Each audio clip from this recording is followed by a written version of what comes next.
Capítulo 2.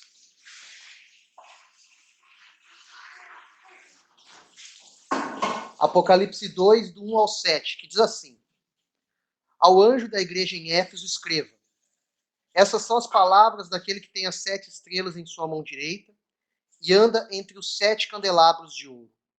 Conheça suas obras, o seu trabalho árduo e a sua perseverança. Sei que você não pode tolerar homens maus, que pôs à prova os que dizem ser apóstolos, mas não são, e descobriu que eles eram impostores. Você tem perseverado e suportado sofrimentos por causa do meu nome e não tem desfalecido. Contra você, porém, tenho isto: você abandonou o primeiro amor. Lembre-se de onde você caiu, arrependa-se e pratique as obras que praticava no princípio. Se não se arrepender, virei a você e tirarei o seu candelabro do lugar dele. Mas há uma coisa a seu favor: você odeia as práticas dos nicolaítas, como eu também as odeio. Aquele que tem ouvidos, ouça o que o Espírito diz às igrejas. Ao vencedor darei o direito de comer da árvore da vida que está no paraíso de Deus.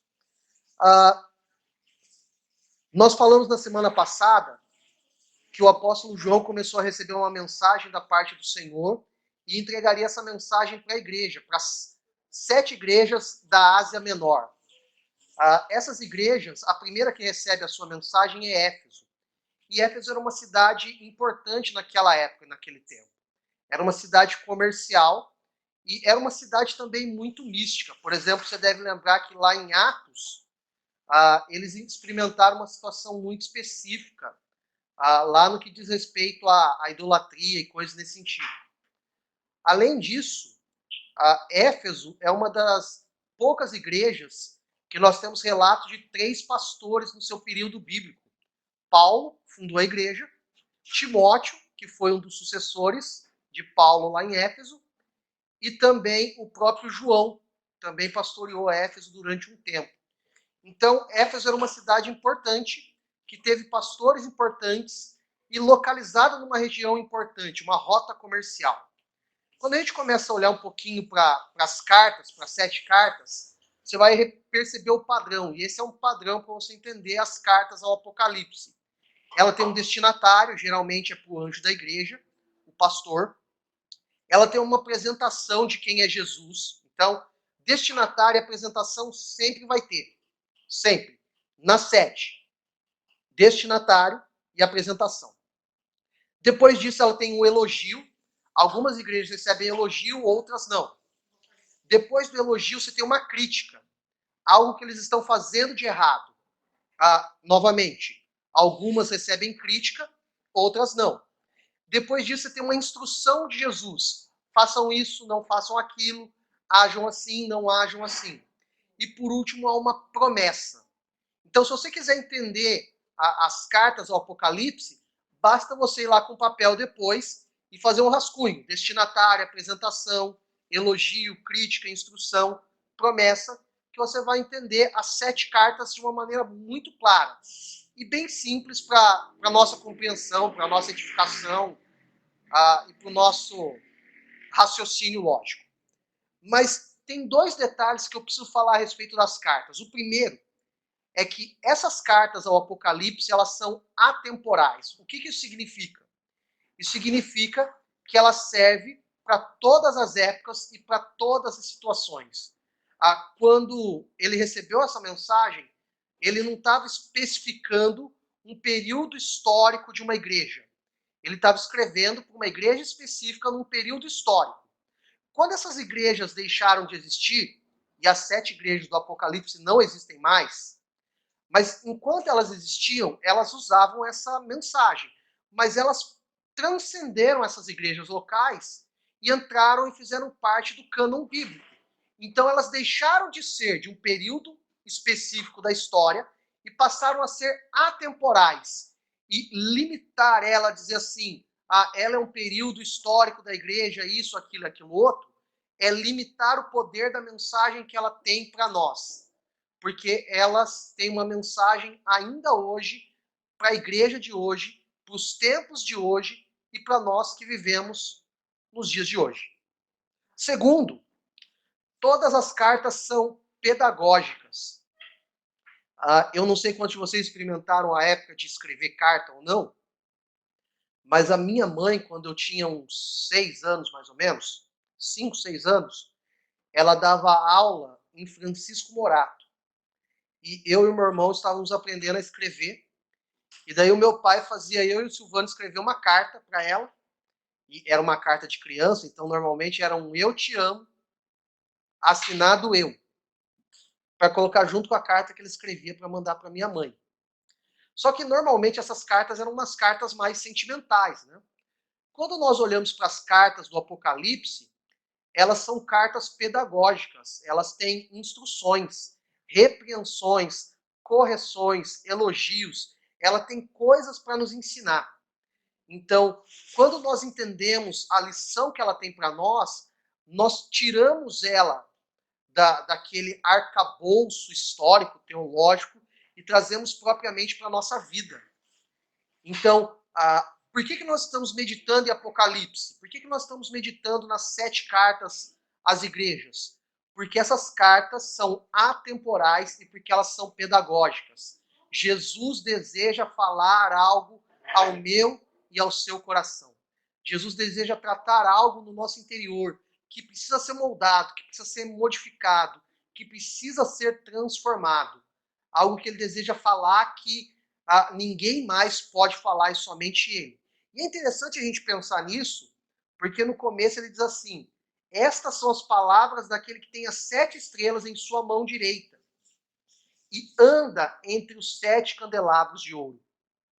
Jesus é aquele que pode nos instruir, que pode nos ensinar, porque ele está no meio da igreja. Lembra? A ideia do candelabro são as 7 igrejas.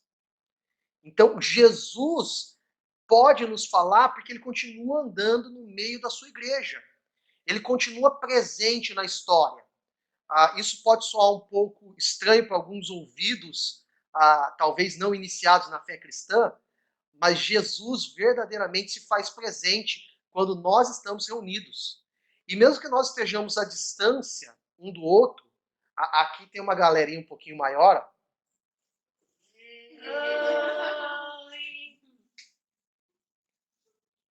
Mesmo que nós estejamos um pouquinho à distância, Jesus continua no nosso meio. Jesus continua nos abençoando. Jesus continua nos direcionando. Jesus continua nos instruindo. Porque ele conhece, ele não só conhece a igreja, ele nos conhece plenamente, conhece as nossas lutas, conhece as nossas dificuldades, conhece as nossas aflições. Ele sabe muito bem o que ele diz para mim e para você. Então eu quero trazer 6 lições que eu entendo a partir desse texto. A primeira delas, Jesus sustenta o seu povo. Quando diz que ele tem na mão direita e anda no meio de tudo isso, a ideia de que ele está na mão é que ele está sustentando. Significa que, apesar de todos os problemas que aquela igreja estava enfrentando e haveria de enfrentar, Jesus estava segurando ela. E isso é uma proteção especial de Jesus. Você tem que lembrar o contexto no qual João escreve tudo isso. Ele está exilado na ilha de Patmos, o Império Romano está perseguindo pessoas, estava matando pessoas, a ponto de colocar pastor de igreja local dentro de um bezerro de ouro e assar a pessoa ali. É uma das 7 cartas, nós vamos ver isso mais especificamente.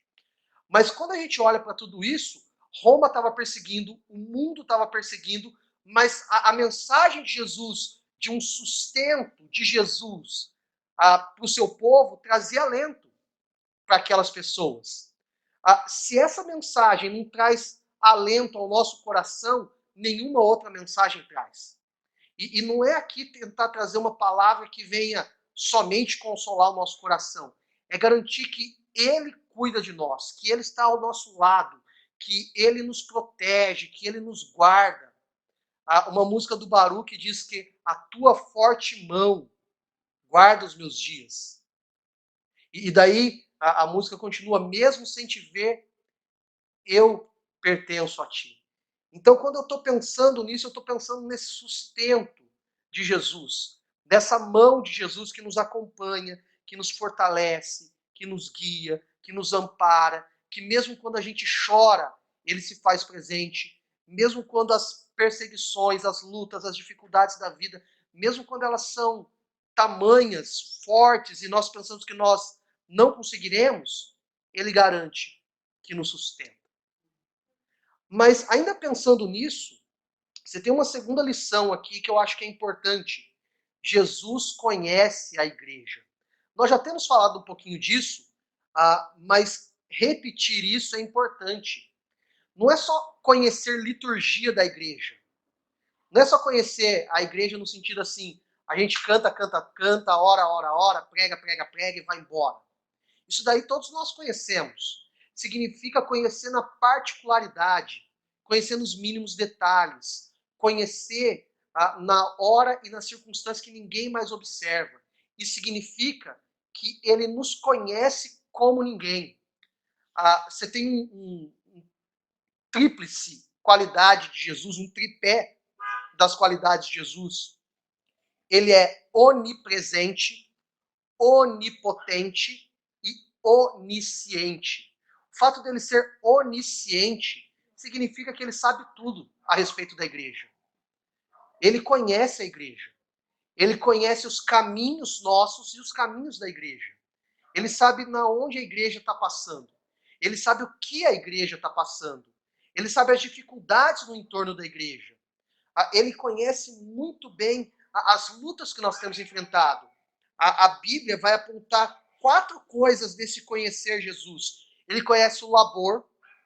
O labor tem relação com um trabalho árduo, um trabalho de suor, um trabalho em que eles estão lutando contra algo. Olha que interessante, a igreja de Éfeso estava lutando contra uma cultura, a cultura romana. Eles estavam lutando contra a morte, as pessoas estavam querendo matar eles. Eles estavam lutando para permanecerem fiéis ao Evangelho. Jesus conhecia isso. Quais são as lutas que nós enfrentamos como igreja hoje? Tem vários falsos evangelhos sendo pregados por aí. Tem vários falsos pastores por aí. Você tem várias lutas no que diz respeito à moral que estão levantando contra a igreja e contra a igreja do Senhor. Quando eu olho para tudo isso, eu lembro, Jesus conhece o nosso labor. Mas além de conhecer o labor, ele conhece a perseverança. A perseverança tem a ideia de que é uma luta contínua e que a pessoa não desiste. Um dos pontos, dos 5 pontos do calvinismo, diz respeito à perseverança dos santos. É a ideia de que, mesmo em meio a todas as lutas, nós continuamos fiéis ao Senhor. Aquela igreja, ela poderia receber crítica, e ela recebe uma crítica. Eles abandonam o primeiro amor, mas eles perseveram na pregação do evangelho, eles perseveram no caminho do Senhor, eles perseveram amando a Deus. A pergunta é, mesmo nós, afastados como nós estamos, nós permanecemos crentes no evangelho? Nós permanecemos fiéis ao Senhor? Nós permanecemos amando ao Senhor? Acho que nós precisamos questionar isso nos nossos corações. Nós continuamos a amar Jesus intensamente, mas ele continua.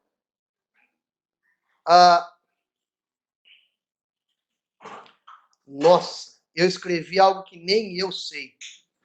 Entendi. Jesus conhece a sua igreja quando não atura os maus. Quem são os maus? Aquele que entra na igreja só para destruir a igreja. Aquele que entra na igreja para causar intriga. Aquele que entra na igreja com um falso evangelho. Aquele que entra na igreja com o intuito de desvirtuar a igreja. Mas não só dentro da igreja, mas no entorno. E tenta levantar perseguição contra a igreja. Eu não sei se vocês sabem, mas anualmente você tem o dia da igreja perseguida. A igreja no mundo é mais perseguida do que nós imaginamos e do que nós ficamos sabendo. A igreja na China, e isso é coisa dessa semana, foi proibido a venda da Bíblia, mesmo que digital. Então, a igreja continua perseverando, apesar dos maus que têm se levantado no entorno dela. Mas também, Jesus conhece a igreja Porque a igreja coloca à prova aqueles que são maus. Ou seja, não é qualquer um que chega e vai falando. É necessário que eles observem, que eles reconheçam, que eles identifiquem os que são maus e que eles coloquem à prova. Isso significa também que não é qualquer um que chega, que fala, que conduz, que lidera. Há muitas coisas por detrás de tudo isso. Então, olha só que interessante. Jesus não só está nos sustentando como igreja, mas Jesus também nos conhece como igreja. Jesus sabe as dificuldades e aquilo que está no coração do pastor Antônio, por exemplo, no coração dos presbíteros, no meu coração também como pastor, no coração dos nossos diáconos. E ele não está indiferente em relação a tudo isso. Se existe algo que Deus não é, que Jesus não é, é indiferente. Ele ama a igreja. Ele ama a igreja. A igreja prevalece pela presença de Jesus. Então, olha só que interessante. O texto está falando que eles estão lá, vocês têm perseverado, suportado sofrimentos por causa do meu nome e não têm desfalecido. Versículo 3. Então a igreja prevalece pela presença de Jesus. Olha só, não é por causa do louvor excelente. E se existe algo que essa pandemia causou, é mostrar para mim e para você que nós podemos ser igreja mesmo sem uma reunião do Ministério de Louvor, mesmo sem a reunião da congregação como um todo, mesmo quando a gente se reúne em pequenos grupos. Essa pandemia mostrou isso para nós. Mesmo quando a gente está só com o violão e cantando todos juntos, a igreja prevalece. Prevalece pela presença de Jesus, não pelo louvor, não pela estrutura física. Também não é por causa dos nossos dons e talentos, é por causa da presença de Jesus.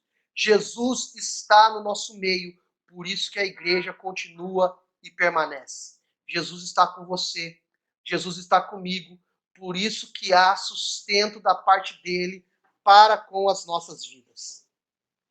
Mas Jesus também puxa a orelha da igreja.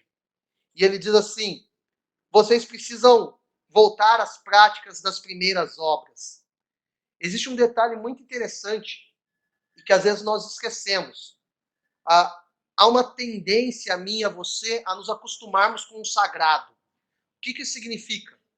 Você lida tanto com o texto bíblico, lida tanto com música dentro da igreja, e você acha que aquilo é terreno comum.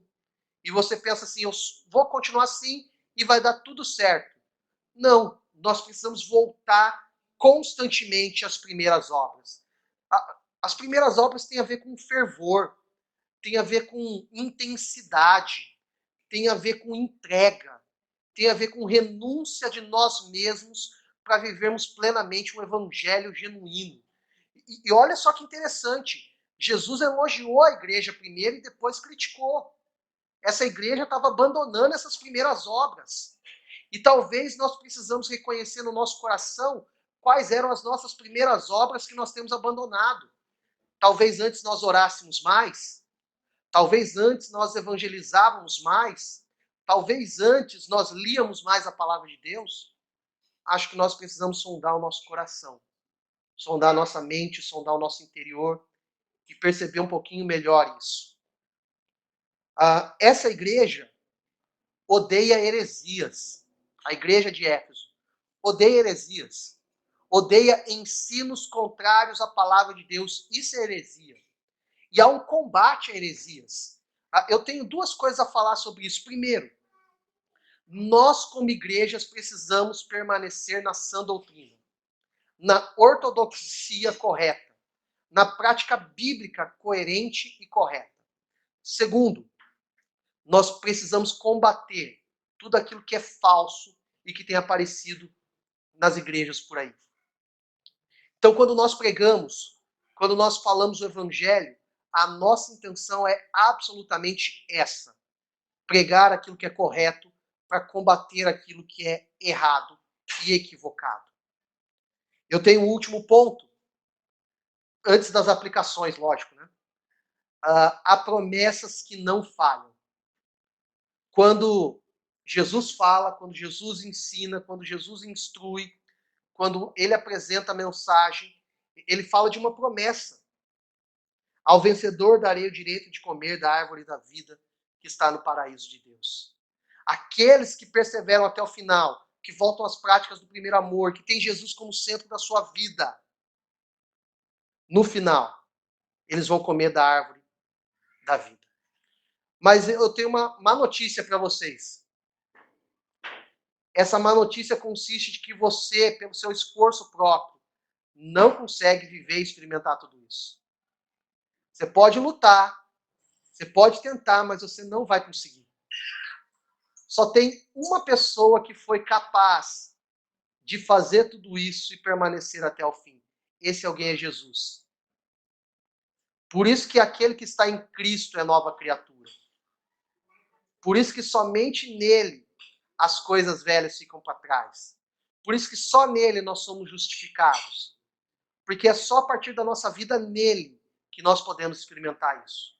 Você pode lutar, espernear, você pode caminhar bastante, mas se você não entender que você precisa de Jesus e crer nele, você só vai viver um esforço pura e simplesmente seu, religioso, mas não a essência do Evangelho.